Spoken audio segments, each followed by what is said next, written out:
दिनों पहले जो है एक सज्जन ने पूछ लिया कि भाई आपके यहां तो 333 करोड़ देवी देवता है, 333 करोड़ भगवान है, तो आप कैसे बना सकते हैं? अगर किसी को 1000 साल की जिंदगी भी मिल जाए तो भी वो इतने करोड़ों भगवानों को कैसे राजी कर सकता है? तो जरा ये 333 या 33 करोड़ या 33 कोटि, इसका क्या मतलब क्या है? ऐसे आप समझिए, जब आप नर्सरी केजी में पढ़ते हैं तो एक ही टीचर आपको सारे सब्जेक्ट पढ़ा सकता है। जब आप तीसरी चौथी में आते हैं तो 2-3 टीचर चाहिए।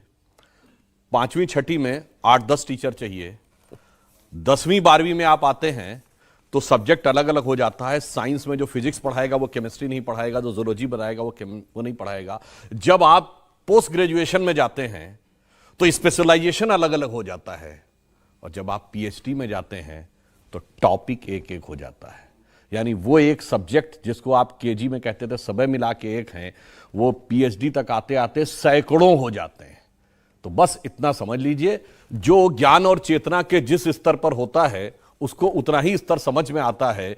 हिंदू और भारतीय संस्कृति चेतना के उस स्तर पे थी जो पीएचडी और पोस्ट डॉक्टरल का लेवल है। इसलिए एक एक सब्जेक्ट के, एक एक टॉपिक के, एक एक चीज के एक्सपर्ट हैं। तो देवता भी, अब आप ये बताइए, भगवान तो अनंत है ना, तो अनंत का स्वरूप एक ही रूप में होगा, अनंत की अभिव्यक्ति भी अनेक प्रकार की होगी। और ये तो वो लोग हैं मान्यवर जो ये कहते हैं कि आइसक्रीम तो 50 प्रकार की होनी चाहिए, ठीक है, ड्रेसेस दर्जनों प्रकार की होनी चाहिए, मॉर्निंग इवनिंग फलाना ढिमाका, और भगवान एक प्रकार के होने चाहिए। क्यों?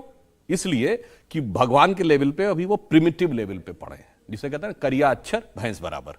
तो इस कारण से उनको लगता है, ये उसमें मैं उनको दोष नहीं देना चाहता, जिसका जितना स्तर है, जैसे हमारे यहां कहते हैं ना, आकाश से पानी समान रूप से बरसता है। बरसात का सीजन चल रहा है ना, एक गिलास रख दीजिए तो गिलास भर पानी आएगा, जग रख दीजिए जग भर पानी आएगा, बाल्टी रख दीजिए बाल्टी भर पानी आएगा, ड्रम रख दीजिए ड्रम भर पानी आएगा, सरोवर में सरोवर भर के आएगा, नदी में नदी भर के आएगा। तो जिसकी जैसी पात्रता, विद्या ददाति विनयम, विनयम ददाति पात्रताम।